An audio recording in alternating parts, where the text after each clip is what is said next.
techniquement et juridiquement.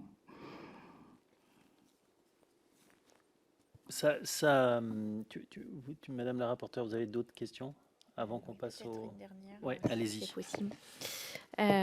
Moi, j'aurais bien aimé que vous puissiez nous donner, vous choisissez ce que vous avez le droit, où il n'y a pas de procédure en cours, nous donner des exemples concrets en fait de cas typiques où vous avez pu prendre des mesures à titre conservatoire, que ça puisse être une interdiction d'accès aux locaux où se tiennent le cours, au conservatoire, de procédures disciplinaires pour nous expliquer en fait quel est le cheminement de l'élève à partir du moment où il décide de témoigner, de dénoncer jusqu'à l'aboutissement voilà, de la procédure, ou en tout cas jusque là où ça concerne l'école avant de passer dans les mains de la justice.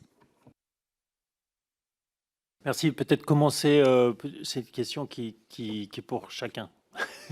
Donc, si on peut commencer dans Madame Delorme, Madame Ouvrier, Madame Strickner et Monsieur Delaverne. Alors, sur les mesures conservatoires, on les pratique pour les étudiants et pour les agents. On l'a fait plusieurs fois pour des enseignants. Il faut savoir qu'on a un vrai souci légal, puisque la durée maximum de suspension est de 4 mois.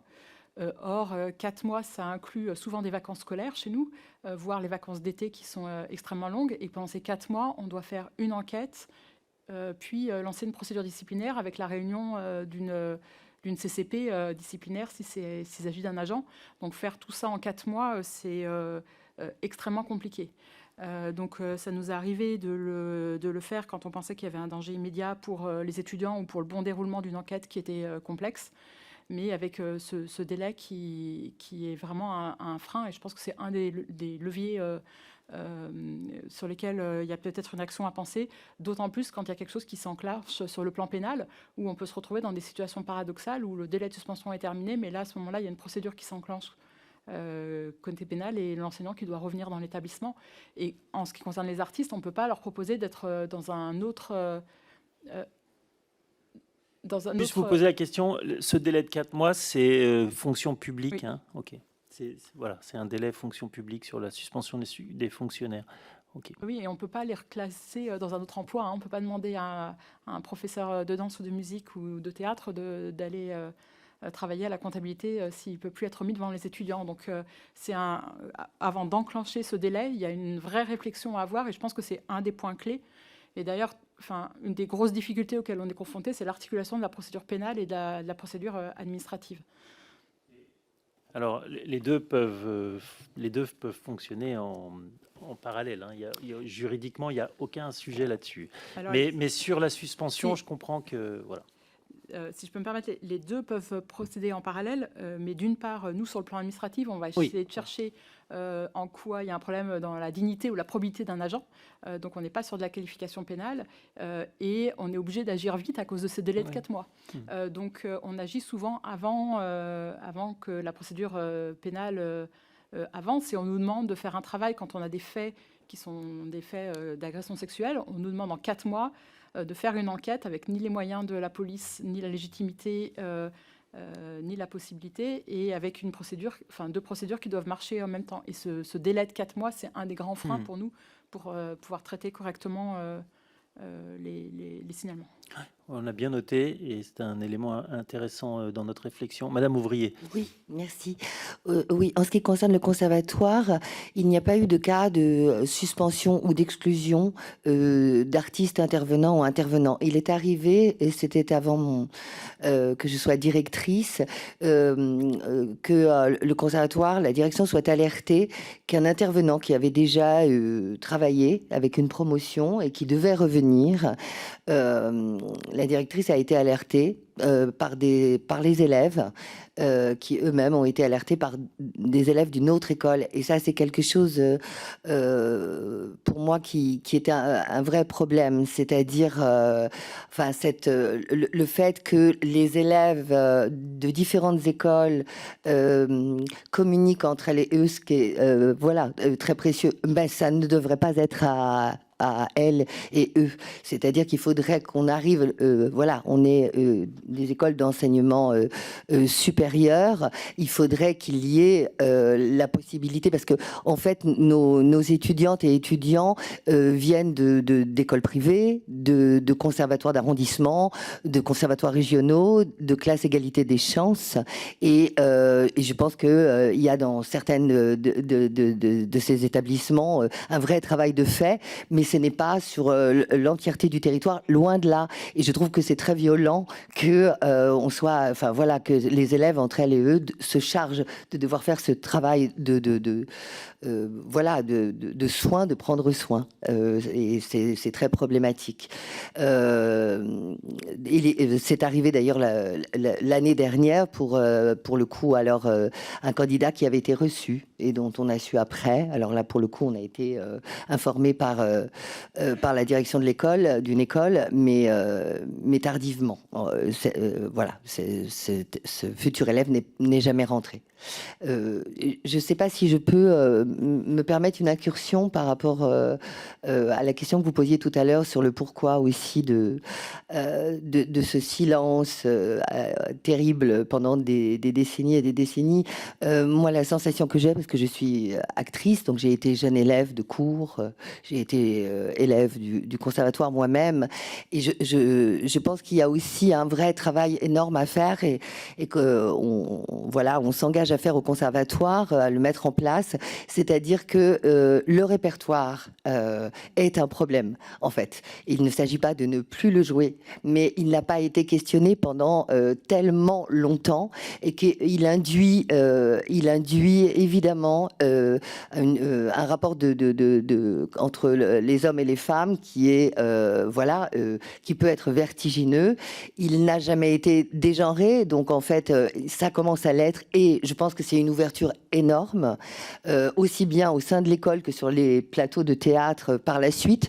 Juste pour exemple, et il m'est arrivé de jouer une pièce de Shakespeare il y a des années dans un théâtre qui avait mis Shakespeare à l'honneur, et j'avais calculé comme ça combien de femmes actrices intermittentes allaient travailler pendant l'année dans ce théâtre et combien d'hommes. Et on était 15 actrices pour une centaine d'hommes.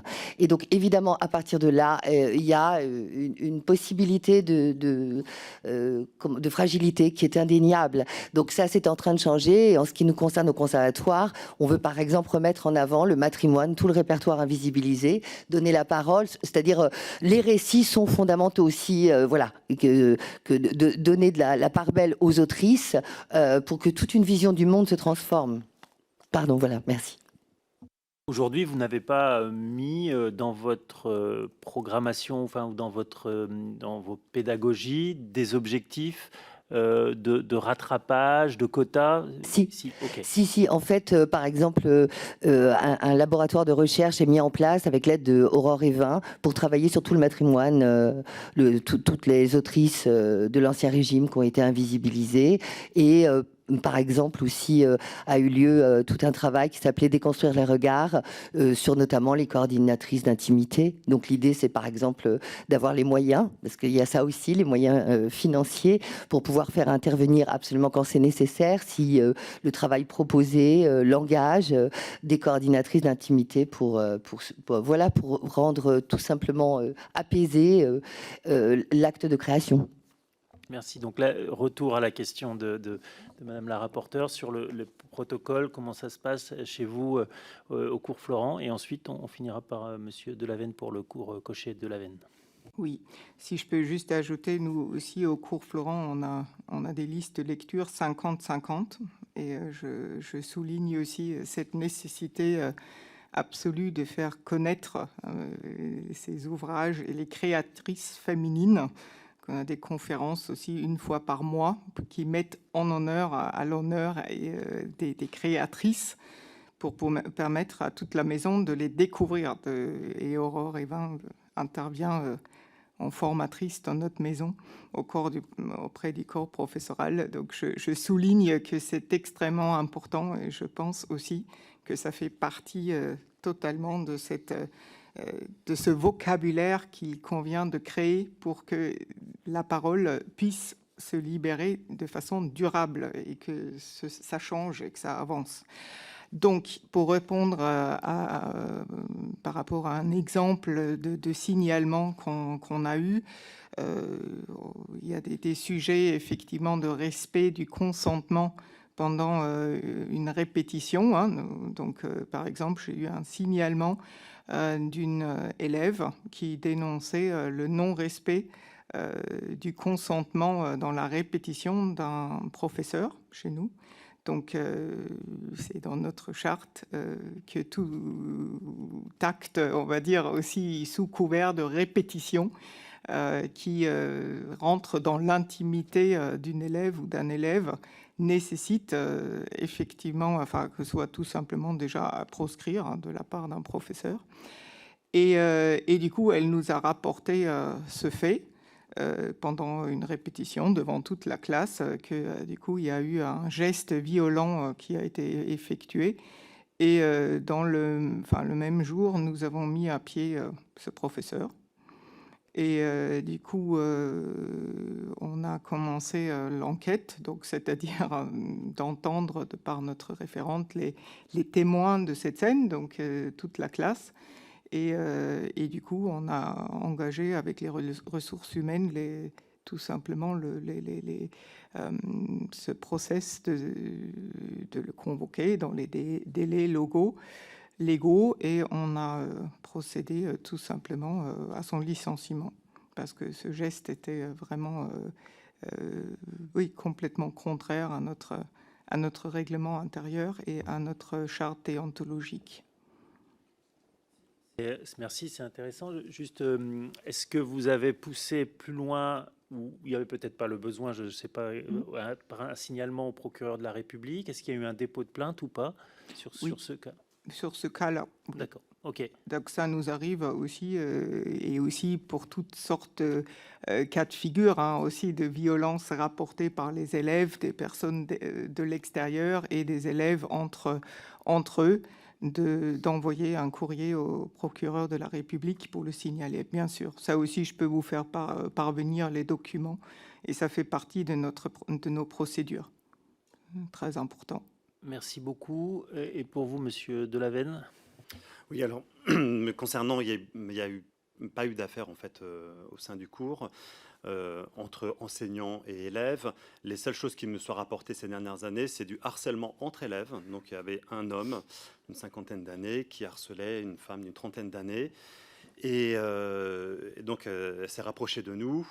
Après, c'est très compliqué parce que quand on n'a pas de preuves, on ne peut pas non plus. Et heureusement, elle avait une série de mails sexistes. Donc, on a fait un rappel à ce garçon. Il a été exclu de l'école.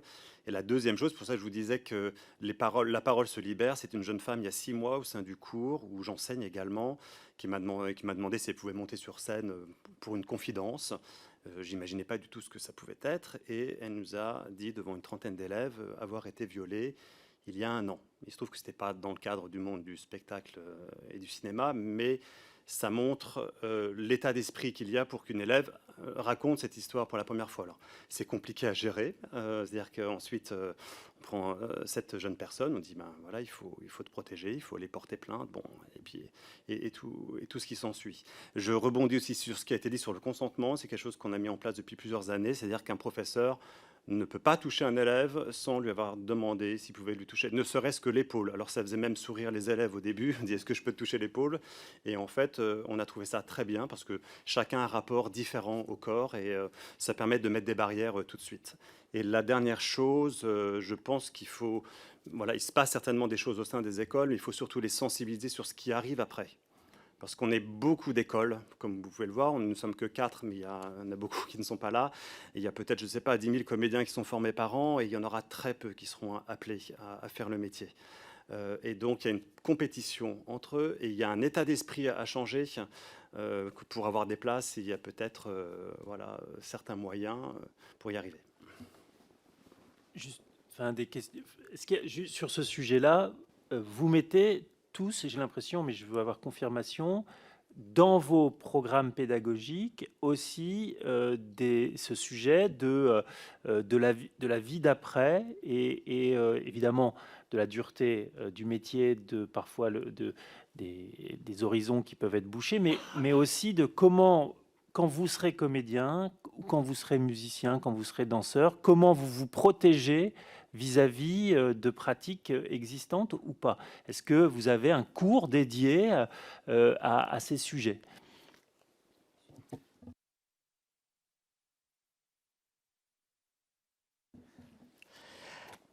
Alors, en ce qui concerne le conservatoire, il n'y a pas de cours dédié à ça. Par contre, il y a évidemment des formations qui sont communes, pas forcément ensemble pour que la parole soit libre, mais communes à tout, voilà, aux professeurs, aux membres du personnel, etc., et aux élèves. En revanche, là où effectivement, pour moi, ces formations, elles sont importantes, elles existent déjà depuis un certain temps. Je trouve qu'elles ne suffisent pas, c'est-à-dire là, à la rentrée, il y aura une semaine de formation. Je pense que c'est important, par exemple, que l'association des actrices qui est là pour recevoir la parole aussi puisse témoigner. Ce sont des jeunes actrices, notamment, qui sont sorties, certaines du conservatoire. C'est aussi, pour moi, de travailler en accord avec les professeurs pour que, sur le geste, par exemple, c'est pareil, depuis des années au conservatoire, cette notion-là de demander avant de toucher, elle existe.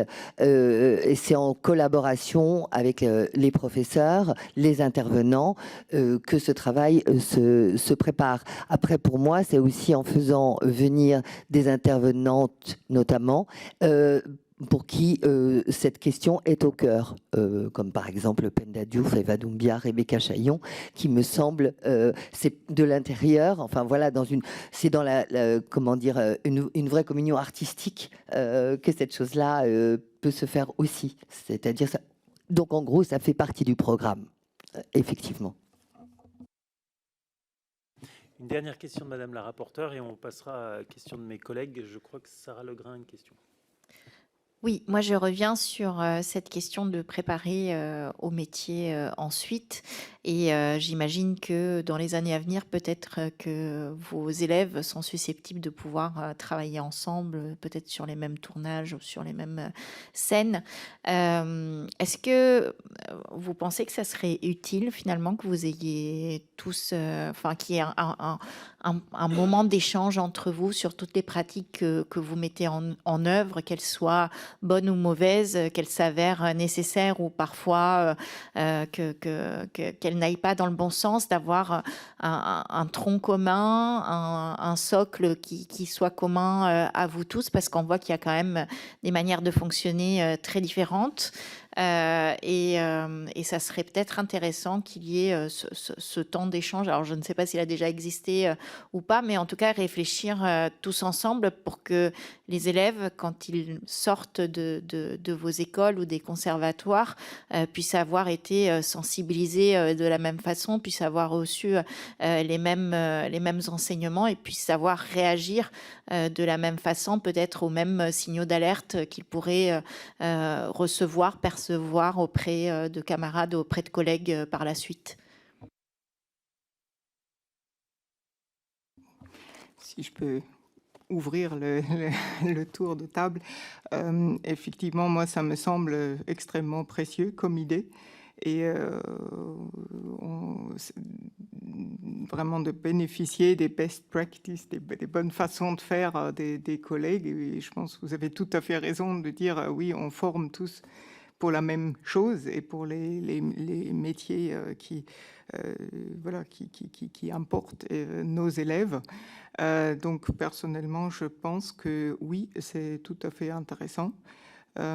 Et pour répondre à votre question, comment on les prépare, au cours Florent, on a un bureau de relations extérieures, casting par exemple, où ce bureau va faire des interventions spécifiques en première année pour justement faire de la prévention et expliquer aussi à nos élèves qu'il ne faut pas répondre à n'importe quelle annonce sauvage sur Internet. mais que bien au contraire, ce bureau est là et à leur disposition pour les accompagner, pour voir qui est derrière, qu'est-ce que ça veut dire. Et je pense ce type d'initiative, si on a parlé des coordinateurs d'intimité, on a fait un pilote cette saison aussi avec une personne qui a le diplôme du coup de pouvoir dispenser ce type de formation. Et je crois qu'il y a aussi une très belle réflexion à mener à ce niveau-là. Donc personnellement, j'y suis tout à fait favorable à cet échange plus approfondi.